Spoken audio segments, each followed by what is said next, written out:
Bom dia, estamos de volta aqui na página do 180 Graus. Nós vamos conversar com mais uma candidata na disputa da presidência da OAB Piauí. Eu recebo agora a advogada Georgia Nunes. Tudo bem, doutora? Bom dia, Poliana. É um prazer estar aqui no Portal 180, conversando com vocês. A doutora Georgia encabeça a chapa chamada Reage OAB. E a primeira pergunta que eu tenho para a senhora, doutora, é justamente por que esse nome de Reage OAB? O que a OAB precisa reagir? Bom, o nome foi escolhido porque nós enfrentamos um momento de omissão, de inércia da nossa instituição na atual gestão. Então, nós estamos conclamando os advogados ao cenário nacional. O advogado e a advogada piauienses, eles adquiriram ao longo dos anos uma respeitabilidade nacional a ponto de ocupar os mais relevantes, os mais importantes cargos, não só na nossa instituição, mas também no cenário do judiciário. Hoje nós temos, por exemplo, na indicação do 5º Constitucional, no Tribunal Regional Federal, um representante da advocacia piauiense. Sim. Nós já tivemos um representante no Conselho Nacional de Justiça. E o Piauí assumiu esse protagonismo também no cenário nacional. Nós queremos que o Piauí volte a ter esse protagonismo e, principalmente, o protagonismo no cenário local, com a participação em todas as áreas da sociedade como nós tínhamos antes. E, ao longo dos últimos anos, nós perdemos essa participação, nós perdemos essa voz. Nós queremos resgatar, por isso estamos chamando os advogados e as advogadas a reagirem. Eu tive mais cedo conversando aqui com o candidato Lucas Villa, que é apoiado pela atual presidência da OAB Piauí, e ele me falou que hoje a OAB, na gestão que é praticada hoje pelo presidente Chico Lucas, não é uma gestão com interferência de grandes escritórios de advocacia. Na sua campanha, alguns nomes já foram colocados como apoiadores, até se a senhora quiser esclarecer algum desses nomes, mas que eu fiquei sabendo, Dr. Norberto Campelo, Dr. Marcos Vinícius Furtado Coelho, estariam, que são pessoas que são nomes de grande representatividade na advocacia piauiense, que representam grandes escritórios de advocacia. A senhora acha que com esses apoios, e se realmente a OAB hoje está isenta desses grandes escritórios na sua administração, nas suas escolhas, no seu modo de conduzir a presidência?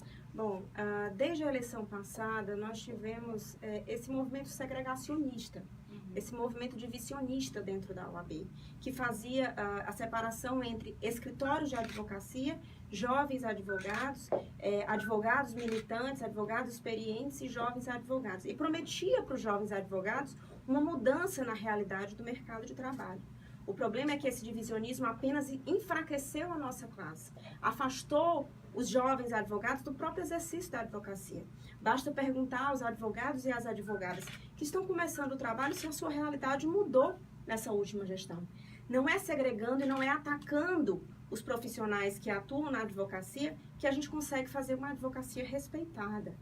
Os nomes que você mencionou são nomes de referência nacional, sim, mas são pessoas que vieram de origem muito humilde, pessoas que saíram de baixo e que lograram êxito por seus próprios méritos. E não há nenhum demérito em você ser bem-sucedido na advocacia, muito pelo contrário. Essas pessoas devem ser referência, devem ser exemplo para todos nós, advogados atuantes, advogados militantes, para que um dia cheguemos lá.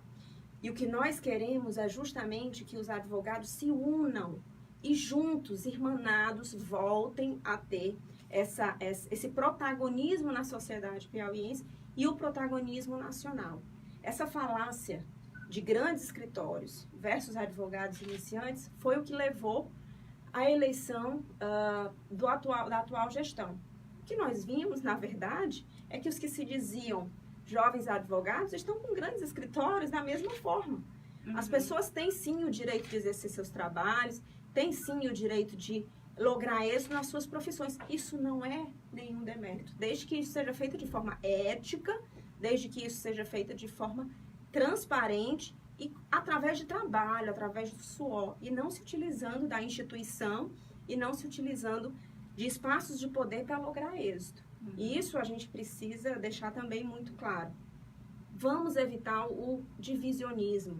Nós precisamos que a advocacia recém-formada, a advocacia militante, os advogados e advogadas mais experientes atuem juntos em prol da advocacia piauiense e não com esse segregacionismo.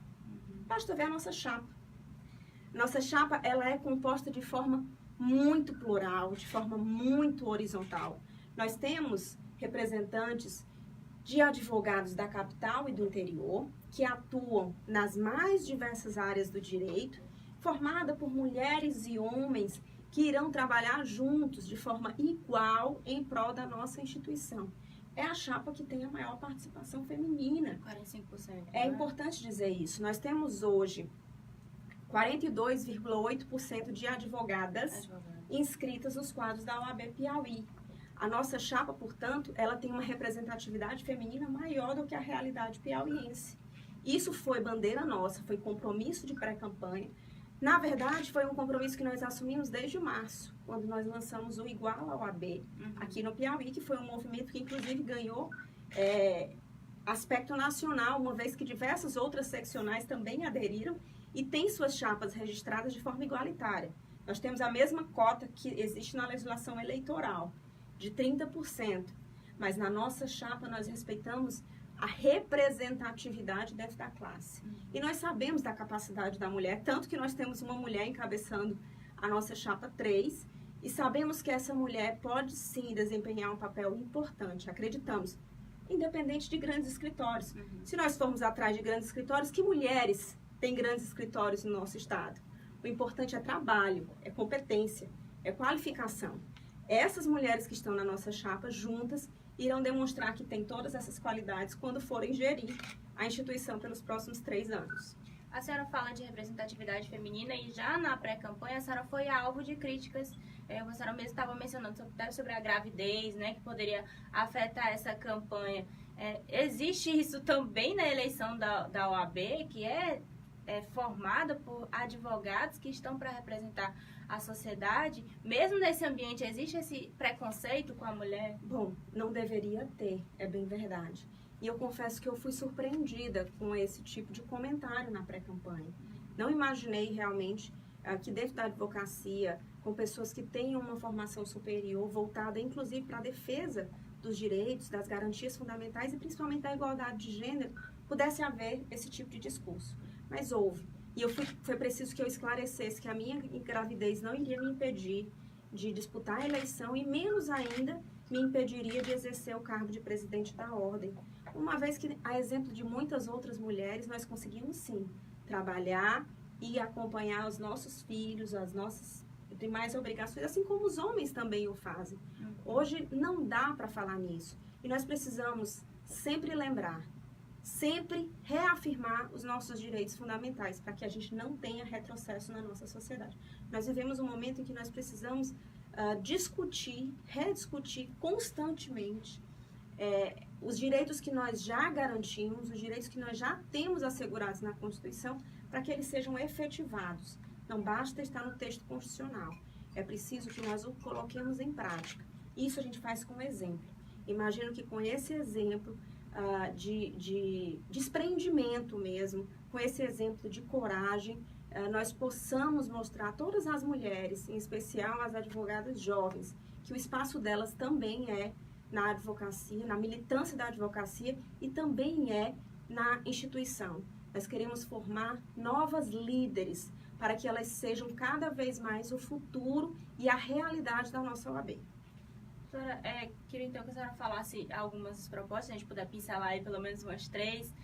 Eu já vi, inclusive, que tem uma proposta específica para as mulheres, que é a criação de instalar uma creche, justamente para auxiliar as mães advogadas. Né? Isso, nós estamos falando desse assunto sobre maternidade. É importante dizer que ainda quando nós encerramos a nossa gestão como tesoureira da OAB, nós entregamos o espaço físico da creche funcionando na sede.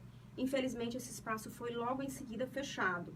Nós iremos retomar o espaço com todo o mobiliário e nós iremos inaugurar essa creche. É uma creche que funciona muito próximo do Fórum do Tribunal, onde os pais e mães poderão deixar os seus filhos para fazerem as suas audiências. Então, os advogados e advogadas poderão deixar os seus filhos aos cuidados de pessoas qualificadas, de pessoas capacitadas, enquanto eles precisam ir aos tribunais trabalhar. Esse é um dos projetos. Mas nós falamos também sobre a advocacia jovem. Nós falamos também sobre a necessidade de qualificação, e isso está em nossas propostas.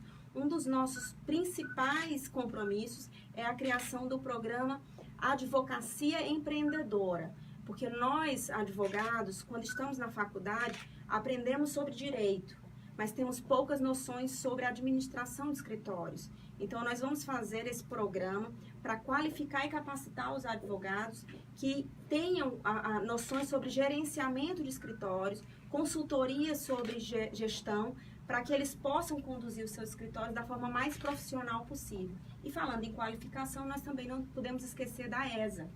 Existe o curso de iniciação à advocacia que nós lançamos em nossa gestão. Eu, inclusive, ainda voluntariamente fui uma das professoras da parte da advocacia eleitoral e nessa época o curso era totalmente voluntário.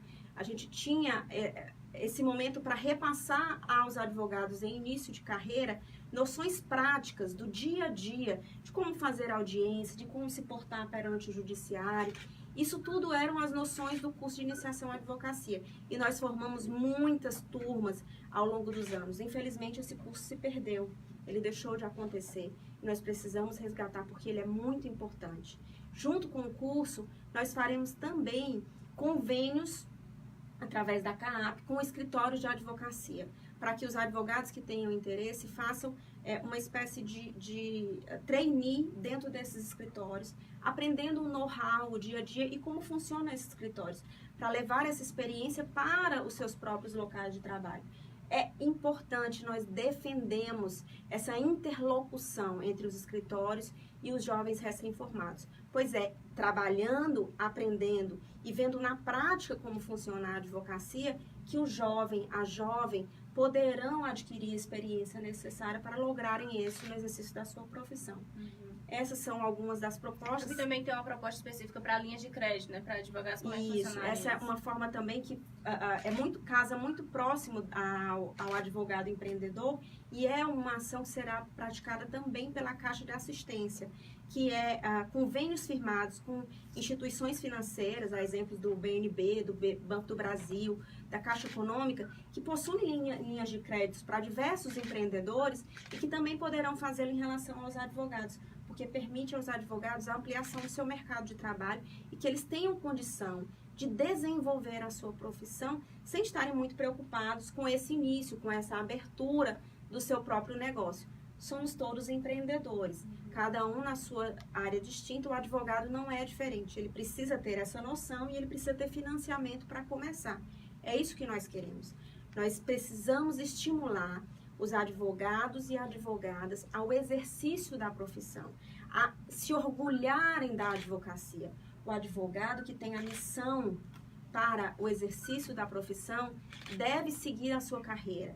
Infelizmente, o que nós vimos nos últimos anos é um incentivo cada vez maior à realização de concursos públicos pelos advogados. Sim, se ele tem a missão para outras carreiras ou afinidade com outras carreiras jurídicas, nós iremos também estimular o advogado a estudar. Como? Através da ampliação da sala de estudos e da realização de convênios para que a gente tenha outros espaços, além daquele que fica na sede, que nós ajudamos a construir, para que o concurseiro também possa ter outros locais de estudo. Mas nós queremos que isso seja uma escolha, uma opção, uma alternativa, e não o único caminho para o advogado que se forma. O advogado que se forma e quer exercer a sua profissão exclusivamente, nós queremos dar a ele garantias para que esse início de carreira seja o mais tranquilo possível. E com isso, acreditamos que cursos de advocacia empreendedora e as linhas de crédito irão ajudar muito. Aos demais que querem estudar também nós iremos incentivar. Já que nós falamos da sala de estudos, nós queremos lembrar desse importante investimento que nós fizemos na nossa gestão quando eu era diretora tesoureira e o doutor William Guimarães era presidente, que foi a entrega daquele prédio anexo ao OAB, que hoje funciona no Centro Cultural. Ali nós temos também escritórios compartilhados. Para o advogado que não pode alugar uma sala e que não precisa de uma sala alugada tempo integral, ele tem espaços e nós mobiliamos e deixamos totalmente funcional para os advogados. Ele tem lá um espaço com uma secretária que vai agendar a reunião para ele atender o seu cliente ali próximo do fórum, ao lado do TJ. Esses escritórios, eles são ditos pela atual gestão como, inclusive, um dos motes de campanha dele. Engraçado, não é? O que eles chamam de OAB Office. Engraçado. Os escritórios compartilhados são propostas nossas. Eles funcionavam naquele prédio do Centro Cultural. Fomos nós que construímos aquele prédio e entregamos para que ele funcionasse ali. O nome foi mudado, realmente. Assim como foi mudado o nome do NAAD, que na nossa gestão era NAJA, Núcleo de Apoio à Jovem Advocacia. Todas essas ideias são nossas, de ações e serviços que nós realizamos e que a atual gestão, até com má fé, por que não dizer, mudou o nome e assumiu a paternidade. Os escritórios compartilhados, nós temos muito orgulho de dizer que foram ideias nossas, que nós começamos a fazer e que nós iremos ampliar, porque são importantes também para o advogado no início de carreira. Nem todo mundo pode ter o seu escritório, pode alugar um escritório logo no início, mas precisa de um espaço digno para receber os seus clientes, para fazer reuniões com os seus clientes. Assim como naquele mesmo prédio funciona também a Câmara de Mediação e Arbitragem, que foi totalmente desenvolvida e projetada em nossa gestão, através da Comissão de Mediação e Arbitragem, que observou exemplos em outros estados, como no caso o Rio Grande do Sul, que estava mais avançado naquele período, e trouxe a ideia para cá. Nós, então, construímos o espaço adequado e iniciamos o trabalho da mediação e arbitragem. Infelizmente, nós não tivemos o resultado que nós esperávamos, mas nós vamos retomar e nós vamos investir pesado, porque nós entendemos que a mediação e a arbitragem são o futuro do direito. Nós precisamos desafogar o Poder Judiciário, nós temos que perder essa nossa cultura da litigiosidade, nós temos que voltar à conciliação. E o advogado pode resolver isso em seu próprio escritório, pode resolver isso dentro das câmaras. Nós voltaremos a investir nas câmaras de mediação e arbitragem para que seja também um novo espaço para o advogado exercer sua profissão. A senhora fala do empreendedorismo, claro que tem um fator social, porque é geração de emprego, tem um aspecto em sociedade, mas eu percebo que muitas das propostas, a gente está em campanha, é natural que as propostas sejam voltadas para a classe dos advogados. Mas eu queria saber o que a Chapa Reage OAB tem de proposta para debate social, não é? A OAB como uma entidade que faz parte de um todo, que é uma ponte de diálogo da sociedade. Você tem toda a razão. A OAB, ela não é apenas uma instituição corporativa, ela é uma instituição que representa a única profissão prevista na nossa Constituição. E ela tem um papel social fundamental. Não à toa nós tivemos tantas comissões atuantes durante a nossa gestão. Eram 54 comissões e todas elas funcionavam muito bem. Na última gestão, infelizmente, até o vice-presidente era o responsável por essas comissões, porque ele é o coordenador das comissões. Nós tivemos um retrocesso em relação a esse serviço. Nós tínhamos, Apoliana, advogados jovens, advogados em início de carreira, presidindo as comissões e participando, e cobrando, e fiscalizando todas as demais áreas. OAB na escola, atuando junto à formação das crianças, das pessoas. OAB na universidade, fazendo o link entre a universidade e a pessoa. A fiscalização à administração pública, a comissão era extremamente atuante. O próprio relacionamento com o Poder Judiciário, que hoje é responsabilidade de uma outra chapa também, que nós perdemos o diálogo com o Poder Judiciário. Basta ver o exemplo do aumento das custas judiciais, que são as mais caras do país. Basta ver o exemplo da falta de discussão em relação à agregação das comarcas e à extinção das comarcas, um processo que o TJ deflagrou sem ouvir a advocacia. Essa também é uma proposta nossa, em especial voltada para a atividade do advogado no interior. Nós queremos rediscutir a agregação e a extinção das comarcas. Isso reflete-se na sociedade diretamente, porque o afastamento do cidadão em relação à prestação jurisdicional está acontecendo. Nós temos andado pelo estado inteiro e nós percebemos já que a realidade piorou muito. Então, nós vamos fazer relatórios com as subseções, analisando todas as comarcas que foram agregadas e extintas, para que a gente possa verificar qual o resultado dessa parte, desse início de processo, e levar esse assunto ao debate para o próximo presidente do TJ, com quem a gente espera ter um diálogo e possa, então, rediscutir e apresentar novas soluções para isso. A sociedade precisa muito da OAB e nós, inclusive, conclamamos a sociedade a participar desse processo, porque a eleição da OAB ela não diz respeito apenas à classe, ela interfere em todos os aspectos da sociedade. Nós resgataremos as comissões para que a sociedade se sinta novamente representada na OAB e a voz do cidadão seja a OAB. Nós vamos fazer a retomada de cada um dos serviços que a OAB costumava prestar e deixou de prestar nos últimos anos. Nós somos muito criticados por conta das 54 comissões. E nós temos ouvido o atual presidente dizer que a OAB não precisa se manifestar sobre tudo. Não, nós vamos fazer com que a OAB se manifeste sobre tudo, sim, porque a sociedade precisa ter na OAB uma voz, em especial em momentos de crise, em especial em momentos de questionamento sobre as instituições, em momento de esgarçamento das instituições. Uma pergunta minha. Se a OAB historicamente foi omissa, inclusive no estado do Piauí, com as demais instituições, até mesmo com o poder público, a senhora avalia que, no caso, essa última gestão, ou historicamente, a OAB foi omissa de alguma forma nesses debates? Olha, eu lembro de uma OAB que representou as maiores autoridades do nosso estado. Nós já tivemos a OAB representando o presidente do Tribunal de Justiça, primeira-dama de Estado, fazendo desagravo contra delegados e não tendo nenhum medo de defender a sociedade nas diversas questões mais relevantes. Esta foi a OAB que eu conheci, esta foi a OAB em que eu trabalhei. Esta é a OAB que eu quero voltar a retomar. Nós precisamos da OAB participando, sim, de todas as questões. E nós ouvimos, quando questionado, o atual presidente dizer que a OAB não precisava se manifestar sobre casos de corrupção, que a OAB não precisava se manifestar sobre determinadas matérias que atingem diretamente a sociedade. Isso, na nossa gestão, não acontecerá. A sociedade se sentirá novamente representada pela voz da OAB em todas as grandes causas locais e nacionais, porque nós teremos também conselheiros federais que irão atuar de forma incisiva junto ao Conselho Federal para fazer chegar a nossa voz também a nível nacional.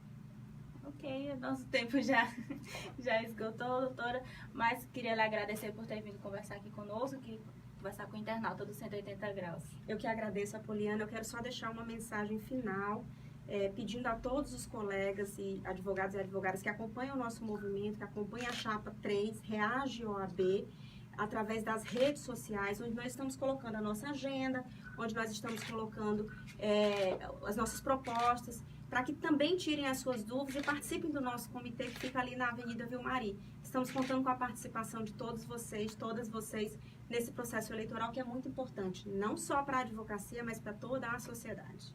Ok, muito obrigada, doutora Geórgia. E lembrando que essa entrevista fica aqui disponível na página do 180 Graus, você pode rever na aba de vídeos aqui da página, você pode também assistir a entrevista com o outro candidato, o advogado Lucas Villa, e nós vamos receber durante essa semana os outros 2 candidatos que disputam a presidência da Ordem no Piauí. A gente volta amanhã. Até mais.